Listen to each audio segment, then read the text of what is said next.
For folks like me who are sort of nerds about manned spaceflight, the final week of January and the first week of February are some depressing times because, as it happened, the last week of January and the first week of February are when the most high-profile accidents took place in the history of manned spaceflight in the United States. The first of those was on January 27th, 1967, when there was a fire during a launch pad test of the Apollo 1 mission where all three Apollo 1 astronauts were killed. They were burned to death in their capsule. And those three astronauts were Gus Grissom, Ed White, and Roger Chaffee. And I already spoke a little bit about Ed White and Apollo 1 in a video I did about Ed earlier on in this series called Ed White Goes for a Walk. So if you want to hear more about Ed White and a little bit more about the Apollo 1 disaster, you can go watch that video. But this video in particular is not going to be a history lesson so much. It's going to be more my own personal reflections on my own personal experiences with these tragedies as just a regular person and someone who has always loved NASA and loved astronauts and idolized astronauts and loved space travel. Of course, I was not alive when Apollo 1 happened. I was born in 1980, and Apollo 1 occurred 13 years before I was born. I first learned of it, though, as a very young person because, as I said, I was a bit of a nerd about manned spaceflight, about astronauts, and I still am. I love astronauts. I think astronauts, not just American astronauts, but anyone who travels in space, cosmonauts, taikonauts, as they're called in China, any person who travels in space or who aspires to travel in space is someone that I admire and someone I consider representative of the best of us. And I learned about the Apollo 1 accident when I was very young. I think I was maybe 5 or 6 when I first saw the movie The Right Stuff for the first time. It was being played on TV, and my parents thought that I would want to watch it because I was such a huge fan of space and NASA. And I watched The Right Stuff at like 5, so I did a lot of it was over my head. But one of the main characters in The Right Stuff is Gus Grissom, played in that film wonderfully by Fred Ward. And the epilogue of The Right Stuff has a voiceover that tells us what happened after the Mercury program was over. And one of the things that the voiceover tells us is that Gus Grissom, Mercury astronaut, eventually was the commander of Apollo 1 and was killed in the Apollo 1 fire. And after that, I looked up a little bit more about it. Back then, you had to actually go to the library to read about the history of things. You couldn't just Google it like now.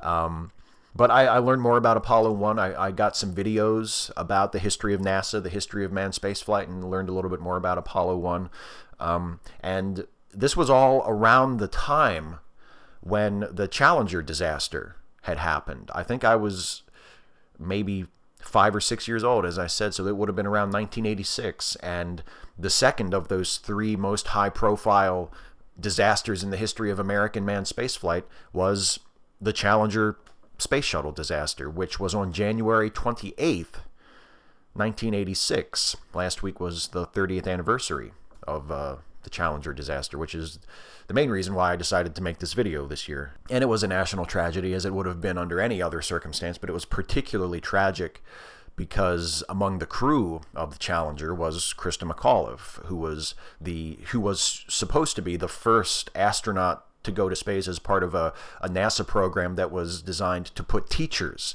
in space. So there were a lot of people watching that space shuttle launch who may have otherwise not been watching. And there was a lot more attention being paid to that launch and to what would have been that mission because of the presence of Christa McAuliffe.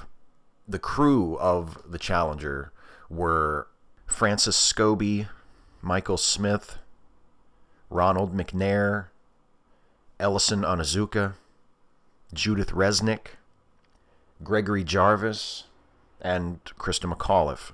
Because of Christa McAuliffe's presence on the shuttle, a lot of schools were watching the launch live as it happened and also saw the the destruction of the shuttle as it happened. My school was not one of those. I did not watch the Challenger explosion live. I heard about it that day when I got home from school, and obviously was devastated. It was one of the first times I can remember being glued to my TV.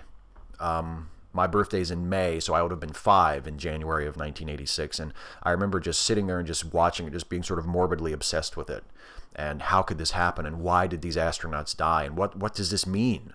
And even though my school did not have us watch the Challenger launch, about a year and a half later, when the space shuttle program resumed with the launch of Discovery on the next shuttle mission, we were watching that. We were all in the cafeteria, and there was a TV set up in the cafeteria. My elementary school was small enough that we could all just sort of sit in the cafeteria and watch just one TV.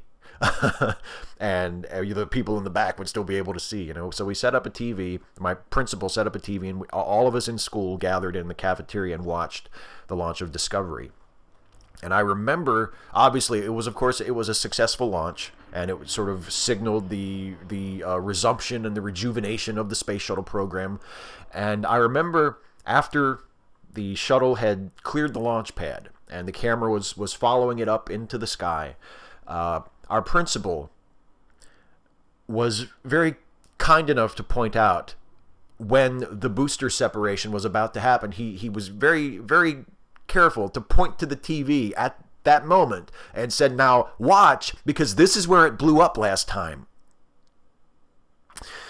The third tragedy happened on February 1st, 2003.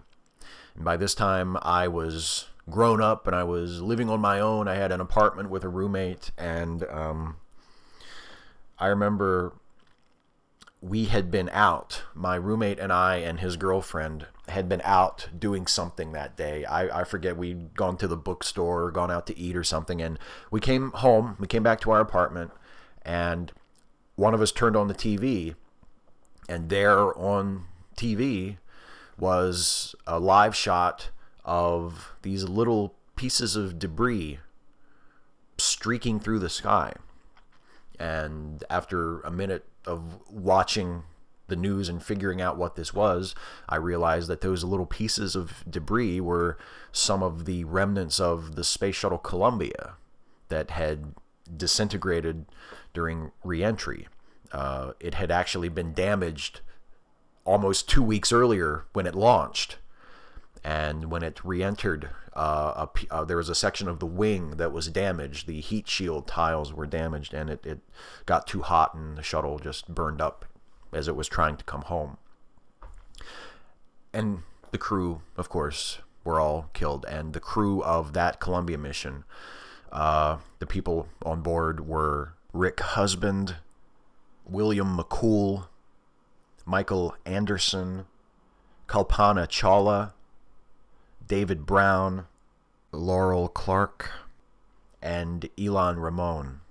And there's a strange, perverse sort of poetry to it. If you take the Apollo 1 disaster and the Challenger disaster and the Columbia disaster in sequence, Apollo 1 failed on the launch pad before there was even a launch, when it was just a test. Challenger failed after liftoff, before it had even reached outer space. And Columbia failed and disintegrated after its mission was over, when it was on its way home. And of the three, the Columbia disaster, I think, hit me the hardest, because first of all, I was a grown-up, and it was just so unexpected. The space shuttle program had become so routine by then, and so largely ignored by the public, that I don't think I even realized it was up there. I don't think I even knew that there was a shuttle mission flying. I just hadn't been paying attention. And then all of a sudden, not only was I reminded that there was a shuttle mission that I hadn't really been paying attention to, but now it was gone. And it was the Columbia, which was the first space shuttle to ever fly. There was a prototype created called the Enterprise that a lot of people remember, because it was named after the, the ship on Star Trek, but it never actually flew in space. The first shuttle to actually fly in space and go into service in the shuttle program was the Columbia. And now it was gone.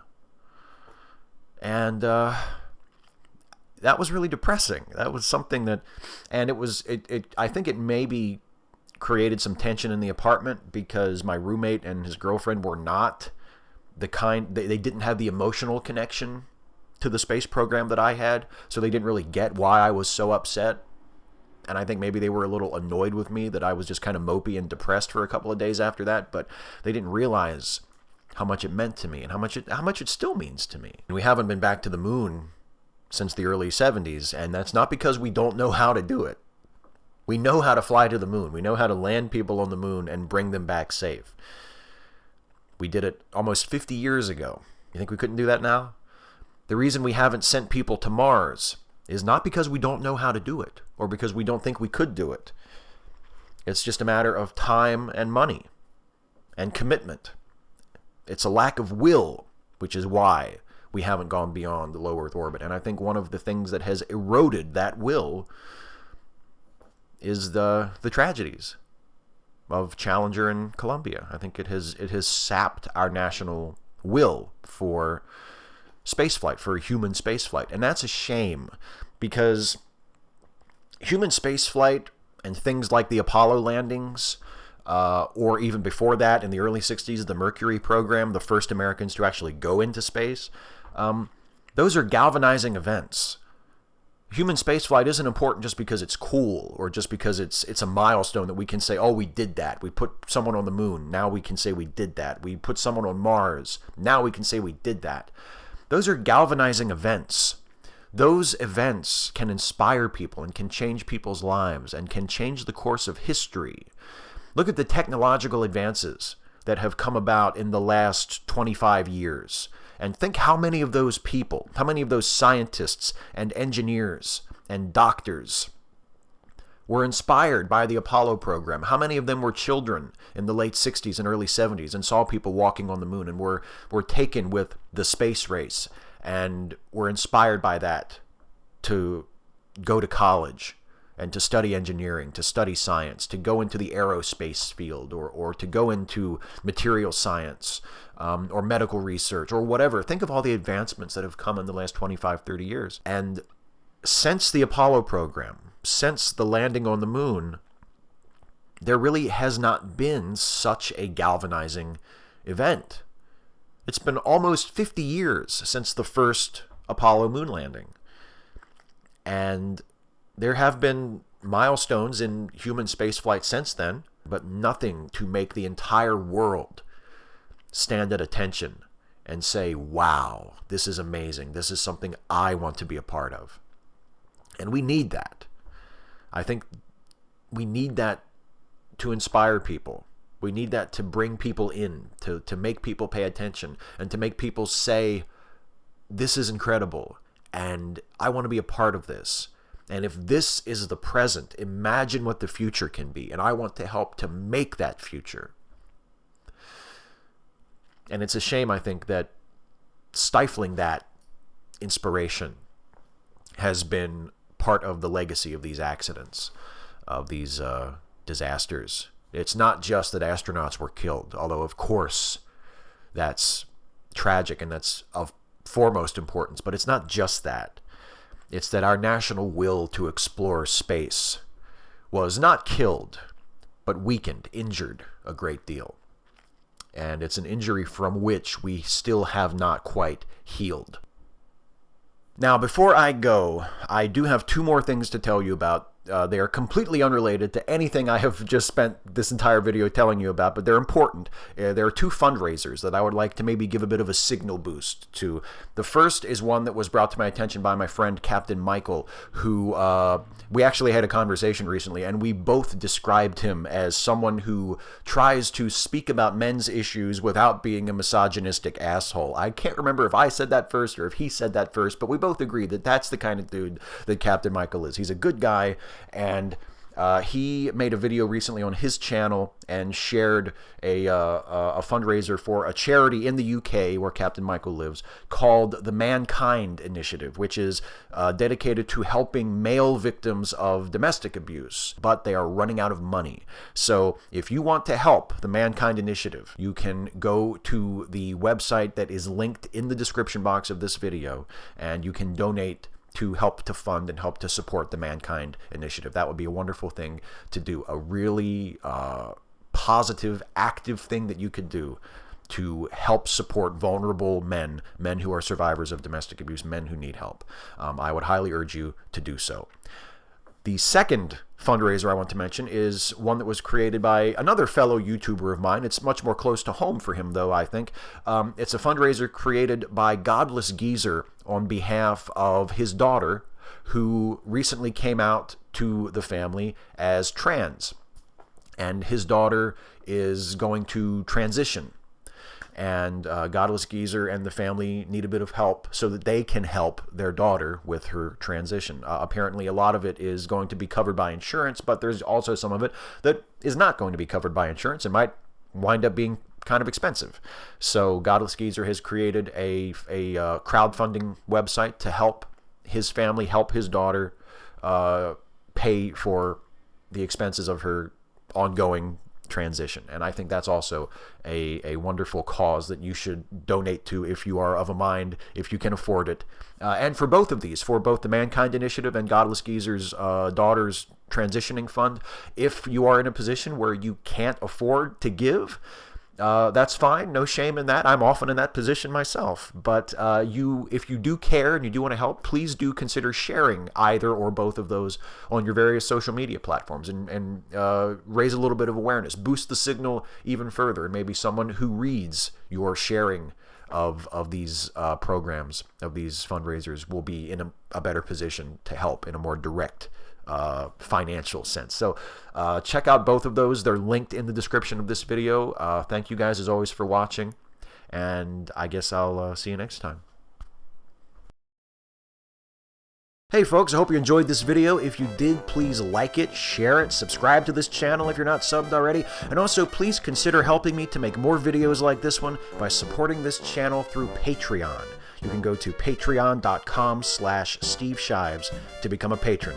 Thanks again for watching, and I'll see you next time.